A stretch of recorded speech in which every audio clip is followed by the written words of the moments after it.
just below the line right here. And look,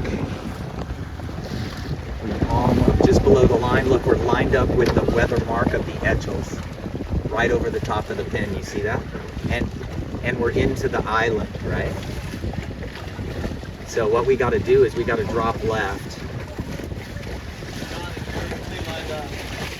Yeah, so then look, you're below the line right now, right? Yep, you put that buoy below that. And like I said, yeah, I'm actually going to put my safe line side into the middle of the island a little. Yeah, so now I'm on the head of the island. Those are called like Islas de Muertos or something by somebody. I don't know. They're like dead bodies laying on their backs out there. I know it sounds weird, but that's like a Egyptian mummy thing. And I'm getting very close to the line. Yeah, that's the line right there. So you got to practice this stuff. There is no, now I'm over. See that? Our line sight's to windward and I'm off the island. This is the type of stuff you have to do. Come down, now I'm on the line, now I'm below the line. They'll probably have a general recall, but there's a super good line sight right now. It's the Etchels weather mark. Okay, now look where they are. See how far below the head of the island is? This is, so at 30 seconds, you're here and accelerating. This is too low. And then it's starting to get closer. Starting to get closer. All these kids are looking at me, what the hell are you doing? See how I'm not to the head yet? See how the head of the island is still? Now I'm getting right there, sitting right here. So that's my safe line sight. Yeah, 10, 9, 8, 7, 6, 5, 4, 3, 2, 1. I'm probably over by a fraction. There you go, that's how you do it. Day 2 of Perry Regatta number 4, Southern California Youth Yacht Racing Association. Dave Perry series number 4. First one was in September, second one in Cabrillo Beach, second one was in Coronado in December, third one was at US Sailing Center Long Beach in January, and the last one San Diego Yacht Club April. This will be race, I think, 35 for the series. They have the P flag up, and just so, and as we noted, the starting line is exactly lined up with the Etchels windward mark. That was 1 minute, and here's the Etchels coming up to their mark. The Etchels North Americans will be here in May, 59, 60 boats. And then the Etchels Worlds in 2026 will be at probably 83 boats, something, here from all over the world. But the North Americans will be a lot of foreign teams, Irish teams, and wow, 76. There is no current. I set my current stick and there was almost no, it was going, the current's going that way extremely slowly. Here's Oscar. Had a little bit of a rough time starting yesterday.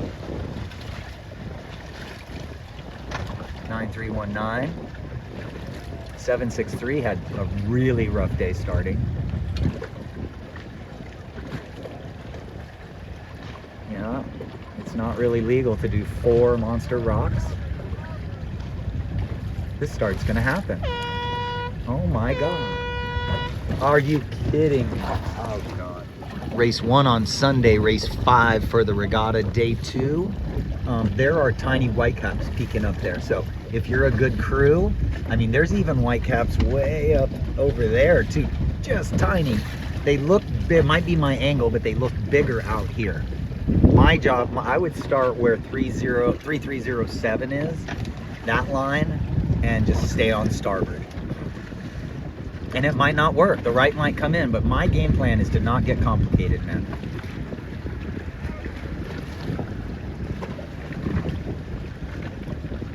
The Borelli's up at the committee boat end, 145. I think the boat is favored.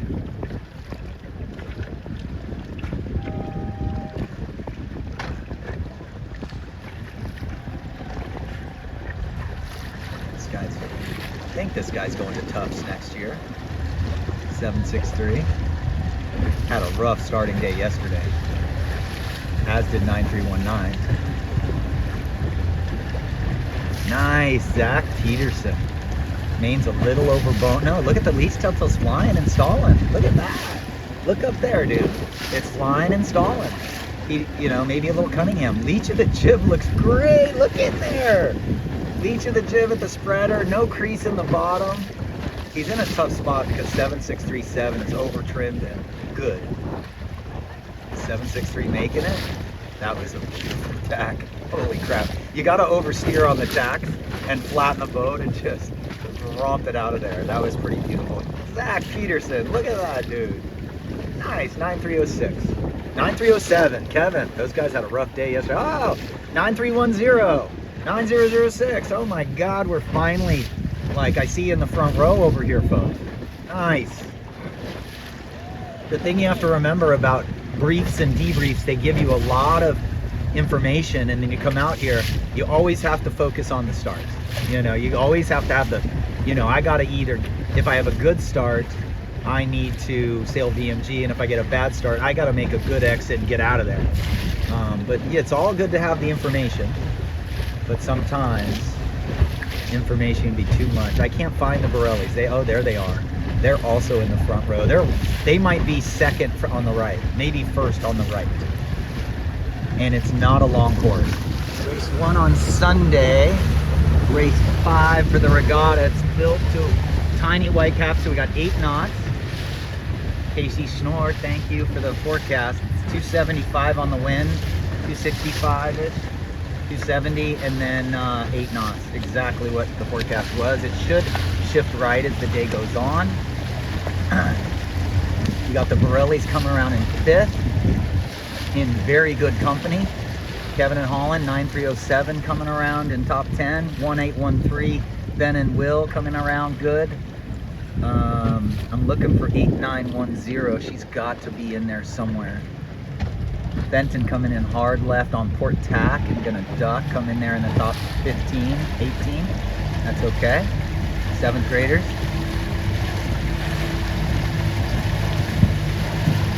This is hard fleet, man. It's getting around the weather mark. It's really hard. 145, kind of on the low road. That she likes to do that, and it works sometimes. It's going to be interesting. She's got a lot of boats to windward of her. You can't really jibe, I don't think. Wow, her kite's full. See how they hike against each other just a little. Yeah. Spinnaker's really full in the middle. 9307 jibing, Kevin and Holland. Oh good, 9306 is Zach Peterson. 2, 4, 6, 8, 10, 12, 14. He's about 16. That's him and Madeline's best race. And then I'm not sure what happened to Kylie and Bella. I'm looking for a black-white striped kite. Oh, right there. Nice. Everybody showed up today, man. Beautiful day. You guys all showed up. That was a pretty awesome start for, I think, every one of them. Interesting to see if they make this work. This guy is sailing very low and tons of pressure on starboard. And I don't know where the marks are. The marks are to his right a little, but he's just gapping in this puck. It's really cool. He's got a lot of wind, but the marks are way over there. So he's gonna have to come up. Kevin and Holland need to jibe. Oh, there they go. Benton, look at that. Got his clear lane, and then he just got out here and jibed back without overstanding the mark. This guy is on a tiny bit of an overstand. Have to remember, most of these kids are seniors, sophomores, juniors, and seniors. And most of our team are 8th grade, 9th grade, 10th grade. There we go. So it looks like Borelli's did okay. This is a really strong fleet. It looks like Fenton, blue and yellow kite. He usually, I don't want to jinx him, but he usually does very well on second beat. He's the best Sabbath sailor we have. He's won the blue and yellow kite. That skipper's won the Lowell North Series 3 times in a row, which is 40-something races in the Naples Sabbath. So he's won it 3 times in a row, and he'll probably win it a 4th if he, unless he's got too big a bullseye on him. But only one other person, Jake Ladow, is the only other person in Southern California history to win the Lowell North Series 3 times. And, oh, Borelli's, look at this. I think that black and white kite coming around is game. I think they're coming around looking beautiful. before you go around the gates, you're looking for any glass and any white caps. This speed is going to have at least the same amount of winds, 7-8 knots. And here these guys come. So this is what you have to develop through speed testing, is a database of in your body. You're trying to train to be second nature. You can shift gears every 2 or 3 knots. You change the way you sail. The way this guy's sailing is quite a loose lead on the main, and hard to see their bodies right now. Oh, look at that. Trapping high. See how she's right at the shrouds, trapping high, holding it. She's just holding for balance a little bit. She does not want the mast to rock at all. These guys, leech tilt, they'll fly all the time up there. Look at that. So he's a little looser on the main. He's a little more stalled on the main. Look at his leech tilt, though. It'll hide out and then fly.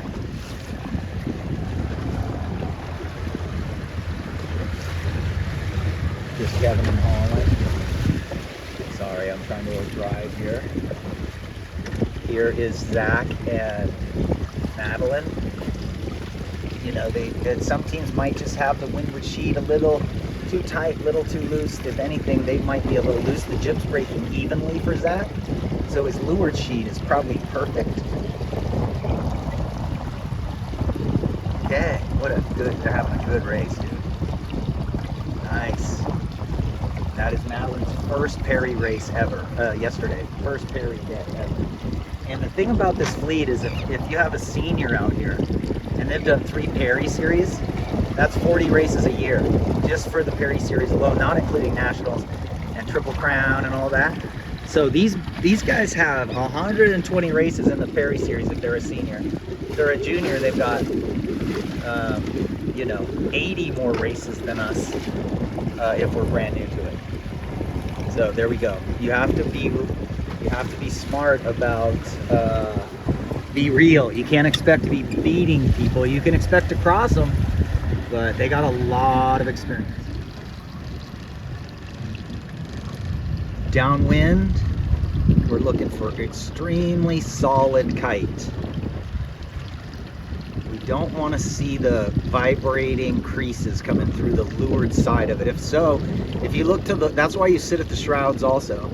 You can see the leeward side of the spinnaker, and if it's vibrating a lot, then it means you're too low. This guy's too low.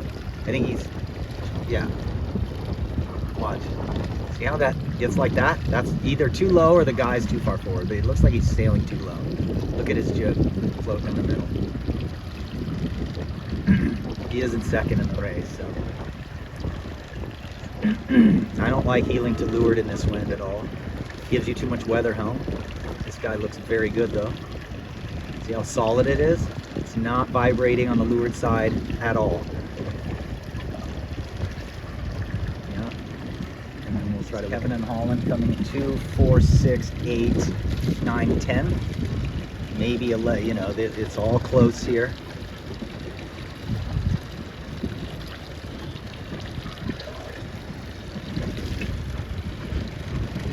Yeah, 11.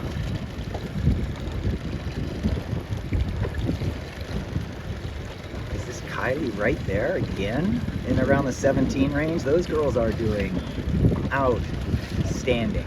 The thing you have to remember, 11 of these teams placed in the top 20 at the Midwinters East just a couple months ago, a month and a half ago.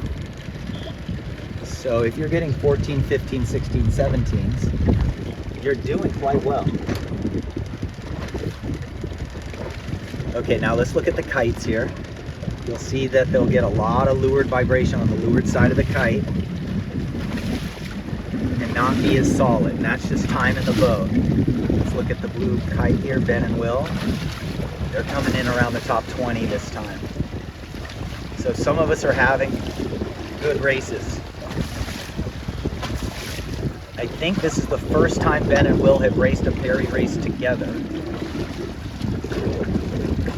29er, Will skippers the 29er, and Ben crews for him, for other program. Here is Fenton, 9006, doing quite well, right around the top 20. Zach right here at Madeline, right around the top 20. Good job, Isabella. Look at that, just on it. The crew doesn't look down, they just trust the skipper entirely. Here they go.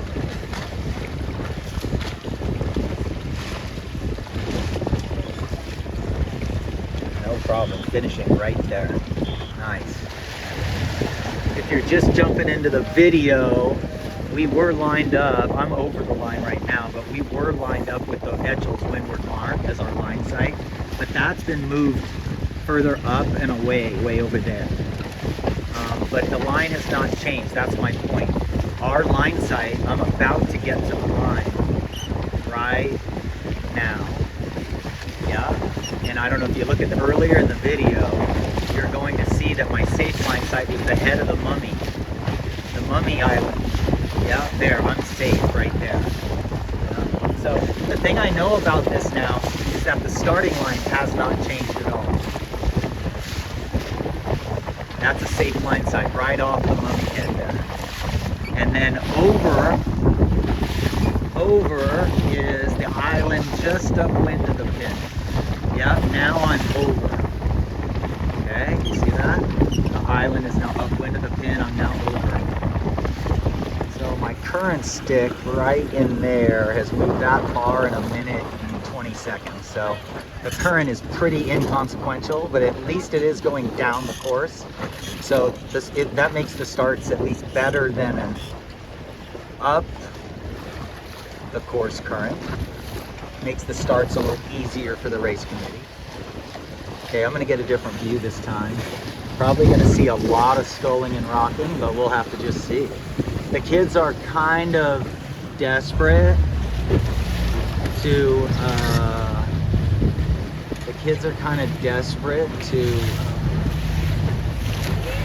get a good start, so you're gonna see pretty aggressive boat handling. 9309 is Sean Caseberg, last year's double-handed national champion in 29ers at age 15 or 16. Must have been 15. Ooh, Kylie, good friend. Close to a foul there. 9310. Yeah, so Sean won, him and his friend Wes won the Bemis Trophy last year, which is the double-handed national 29ers. 9307 is Kevin.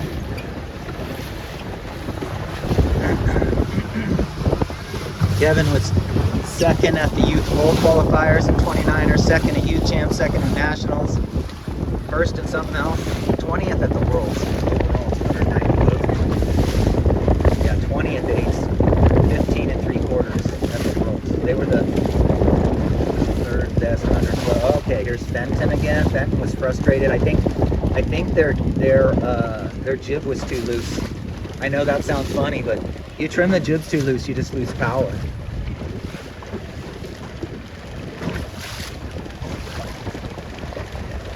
Oh, poor Kylie here. This might be one of her more rough starts.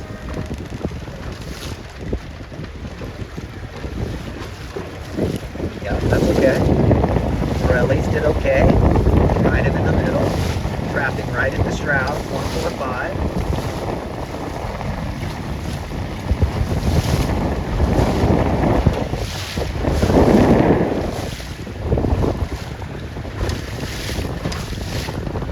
Zach Peterson got off in Madeline to pin in hike mode. They're just being patient here. He should just be footing and waiting for the second row to tack, and then he tacks.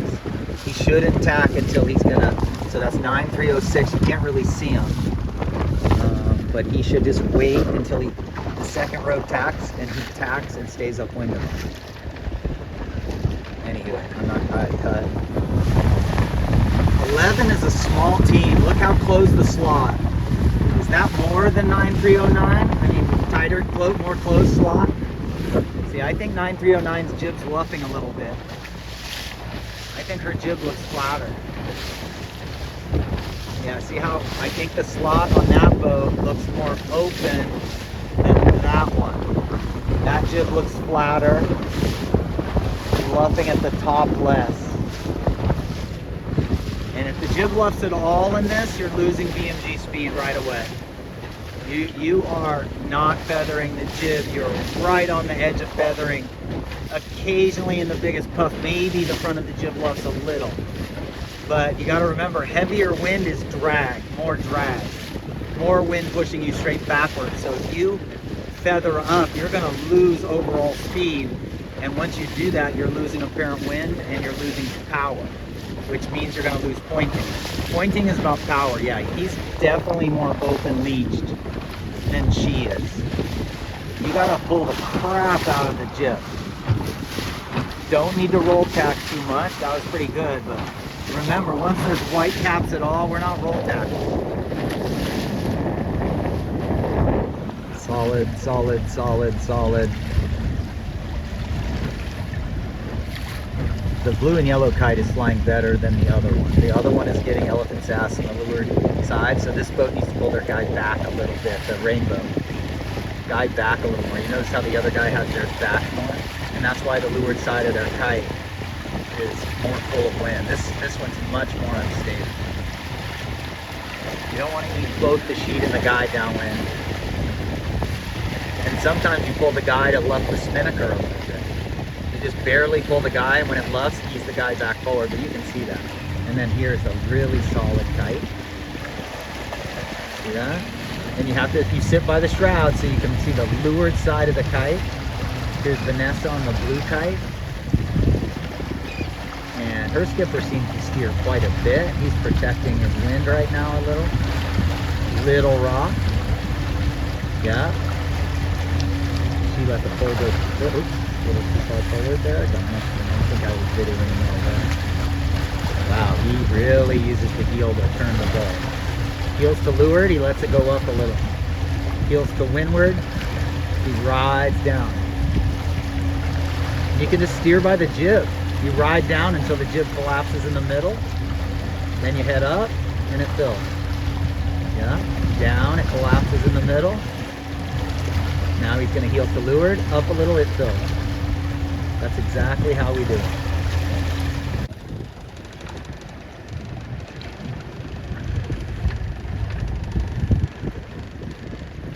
So you can tell they're in a light air setting on their rake. Just by looking at their boom, you know they're in their light air setting. Same thing here. Their front of their jibs are luffing a fraction right now because they're making sure they're not reaching, but they're going to put it no luffing at all on the front of the jib. See that? No luffing at all. Leeward telltale wiggles once in a while, barely. This boat is in about 10, 11, 12. Pirellis are right in here in the top 16, and they were the one boat that bailed out of the right. So the story of race 2 on Sunday, race 6 for the regatta, is a lot of people don't look upwind at a minute and a half, 2 minutes. And the reason is because they just get their heads down in starting practice. And you got to remember, even during high school practice, you got to look upwind even during starting practice. You're trying to guess, where is it windy or where is it lighter? What is it going to be off the line? Is it going to be light, medium? And some kids just got caught sailing into the biggest hole on the right. Good lesson. Okay, they battled back really well considering they were on the wrong side of the course. Oh, look at Fenton. Oh my goodness, I don't know what they did, but they came back. Fenton and Steven, Sabbath sailors. Good everything. They've actually just got a 29er boat grant. So we have them play around in 29ers too. Kind of more for fun, not racing. Our goal for them this race, they had a bad last race because they just, you know, it's hard. You don't know which way to go. It's hard. If you're never going the right way in a day, it probably means you're off the pace. But our goal for them was a little tighter jib and a little, keep the mast more stable. Don't let the mast rock and roll. Yeah? And that jib does look tighter. I don't know if he has the windward sheet tighter. I said half an inch tighter on the leeward sheet and a half an inch tighter on the windward. But they look good. They're beating some good people right now. This guy's second in the regatta or something right here. Race 2 on Sunday. Just got nice. This is about 11, 12. And I think it's the same old story. I'm not sure why people rounded the left gate. The leaders all rounded the right gate. But look at Zach. I think Zach's actually gained. Great job not panicking, dude. You came out here, waited for the wind, and then went. You got a little wind and you went, but I was worried if you weren't gonna get a puff, and that looks good. I think you gained. But yeah, you gotta watch the leaders when you're in the middle and the back of the pack, or middle at least. Because if they're all going down around one buoy, then you're probably going around the same one. Maybe not 100%, but just remember that one. The starting line has changed. The starting line was lined up with the island there. See that island? Remember, if you look back in the video, there's the island where it was. Now it's up there. So now you know they moved the pin up. So that must mean the wind has gone to the right. The wind has died here in the last race. So that's an indicator the wind is going to go right, in my opinion. I bet you anything we see the wind at 295. He's moving it right now. I bet you we start to see the wind going right. Yesterday and today, the wind has been stronger out there. The wind has been stronger out there, which it is now, but the shift has been to the right in most of the later afternoon races. Light, light, light. Coming up on race 3 on Sunday. Oh man, I don't know, it looks windier out there. The die-off should indicate a right wind shift. We don't have anything to help us. I mean, I just can't tell what tack boats are in the bay. I mean, they look like the wind is further right in the bay. Like the wind is coming from over there in the bay.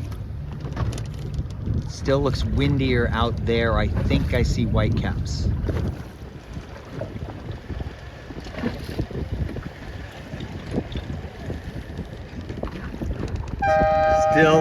Still looking. I think I see whitecaps outside, and I don't see them in. I would be starting where Kylie is, 9310.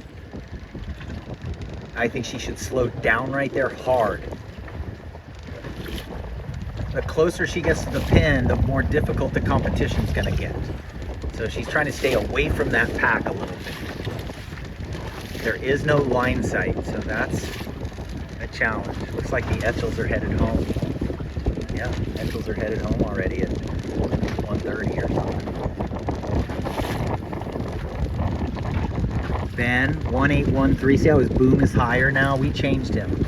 These guys don't have a ton of experience, especially together. And they're going against a fleet of people that have 40, 50, 60, 70 or more races in a 420.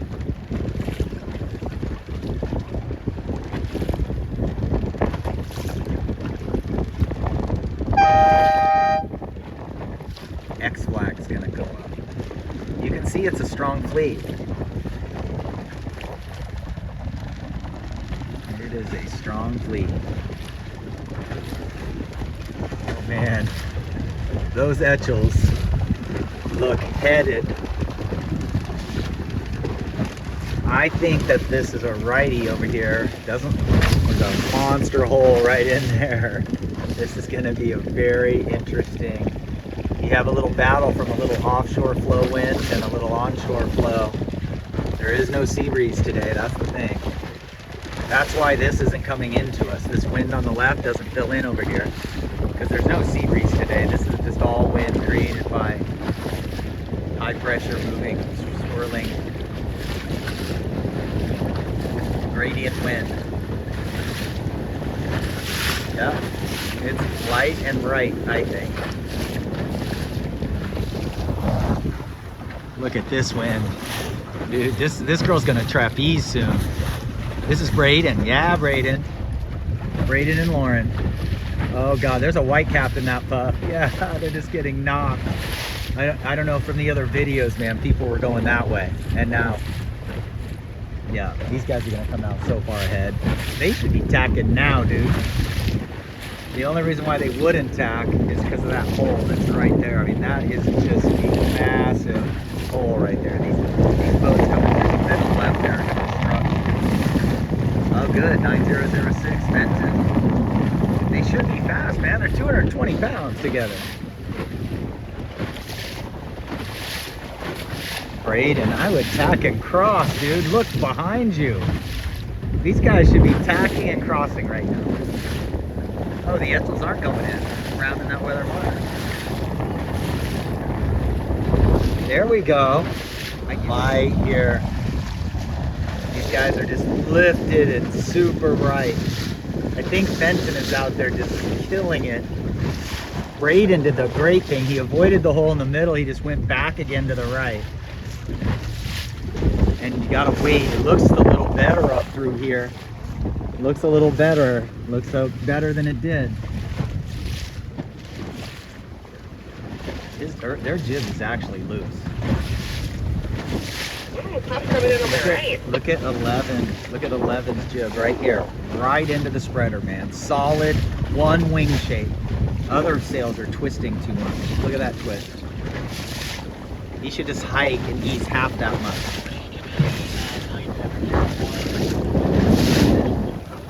Race 3 has been abandoned. I don't know how much video I did of it, but it was just a nutcase race. The wind shifted about 65 degrees to the right. So what we learned is that when the wind dies on a nice day like this, it usually means there's a dramatic shift coming, because it's two winds now are butting heads, and it dies out where you are, and the wind came from way over there. And we had people, literally we have people that are still way out there. So as the wind shifted to the right, it did so at the same speed as they were going to the left. So they never actually got upwind. They stayed perfectly downwind of the mark kind of the whole time. It wasn't just the great circle route. It was like serious great circle route. They were just going around the outside. The abandoned flag is still up on the pin boat. The starting line is exactly the same. See where the island is and see where the pin is. So the starting line has not changed at all. And coming up on race, I don't even know what race this is. Is this race 3 for the day? Yeah, race 3.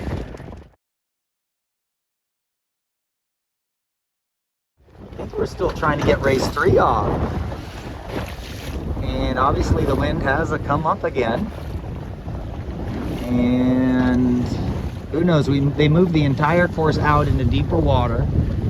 And so far it looks like it's working, but you do have to be ready for this to die off. This will, I think, 20 minutes. It's now 3 o'clock. They have till 3:30 to get a start off. And I think by 3:30 we'll see it lighter. I can already see it's way lighter at the very top of the course, right? There's some blast way up there. Last race of the regatta, last race of the series, last race of the day. And hard to get a start off, man. We've been getting starts off with the P flag.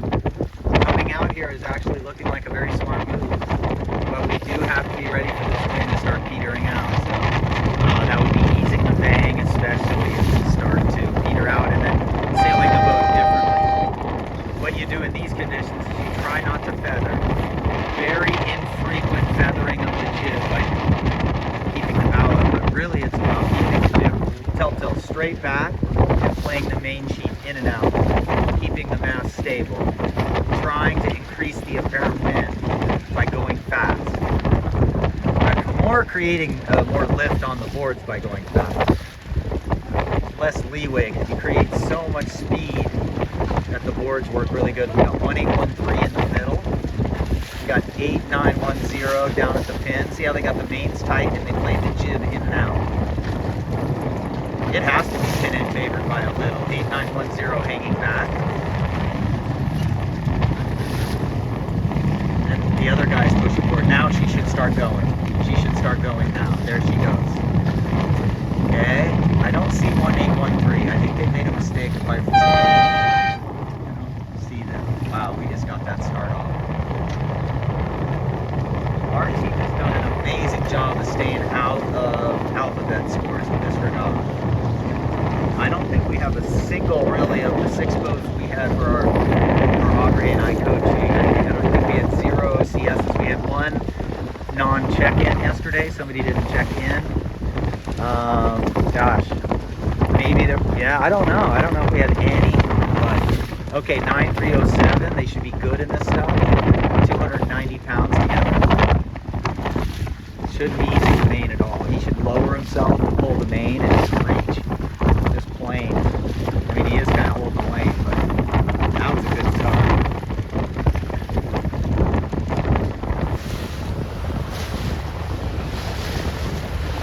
See the booms go out very quickly in the puff. It's like a reverse pump. They're letting it out very quick just to burp the wind out of the top of the sail especially. The main is not boarded out, but it's pretty flat. The jib is twisting off just a little, but you can't have the jib too loose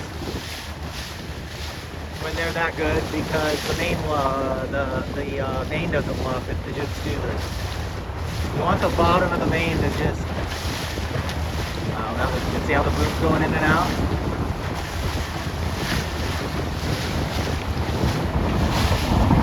Braden. Braden's also on the 29er Youth National team.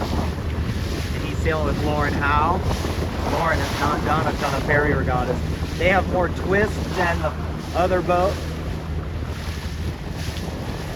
This looks outstanding, dude. See how calm he is on the rudder? Yes. Look at that. That's what it should look like right there, dude. He doesn't have as much bang. No, he's pretty identical as that other guy. Boats out here look lighter to me on the far left. The Pirellis, they look just like that guy looked. They're in a little bit of a crappy lane. And you can see she's looking around, wanting to get out of there. There she goes. Hike mode just to stay high. Nope, that's it. Oh, I just learned something. You transition into hike mode sometimes and then tap.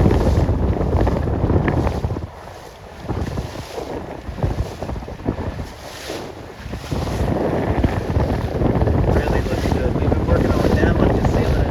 When the boat feels this good, just go another 3 flatter. Yeah. Definitely need to sit any further back. It's probably pretty good right where she is.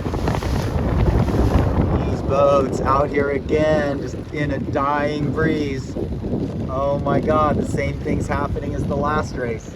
These boats playing the shifts. And you can tell, we talked about that a few videos ago. The wind was going to die off here. It's going to back off again. There we go. The Burley's got a lane going back that way. I think they have a ton of wind where they are. Yeah, they have a bunch of wind. They're gonna gain here. It looks windy and right. Remarkable. The last race, these boats get to the left and the wind dies. The hole just follows them and they don't move. Look how this guy is 4 minutes from the gates, and these boats are 5 to 10 minutes from the weather mark. It's almost like there's a current going out, just sucking people out to the ocean. There's Fenton in about 5th to 10th. Something's blue and yellow kite. Yeah, catching some waves over there. I don't know where those waves came from. And then Kevin and Holland just had the masterful upwind leg. Yeah, this should help them a lot. Turn one of their 13ths or 17ths into 2 8ths or 9ths. So 17 plus 1 is 18, divided by 2 9ths. And 9ths are good. 9ths almost always move you up in this fleet unless you're in the top 5. Pirellis are just in their own private puff here. They're probably in 1, 2, 3, 4, 5. Look at the wind die here. Let's see if they can just soak this thing. I think they should soak it extra low, but I don't know. Who knows? The wind's so variable, who knows? I would go down until the jib. Maybe not. Maybe not. I would just use it to stay close, actually. Just try to move forward. And just keep it, suck the other boats in and get closer to them. There are some boats that are probably going to miss the time limit. And there's some coaches complaining that this is too big of a shift, but the wind has not really shifted that much. Look at this, dude. Wow. Just a random, look behind it, this glass right there, but it's just full on 15 knot puff, 12, 13 knot puff right here. Yeah, Pirellis came into third. Uh-oh, we got a flipper. And Steven and Fenton dropped their spinnaker. Can you believe how mature that is? 7th graders. Pirellis dropped. Good. Good. Now they'll jibe and come to the marks. Oh, they're gonna tack around.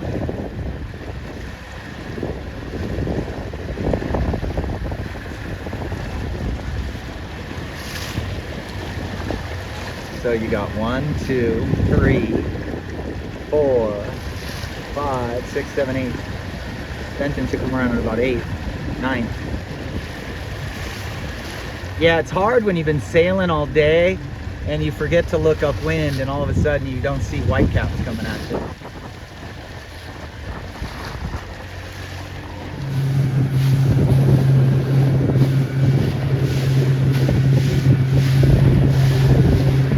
What flag we got?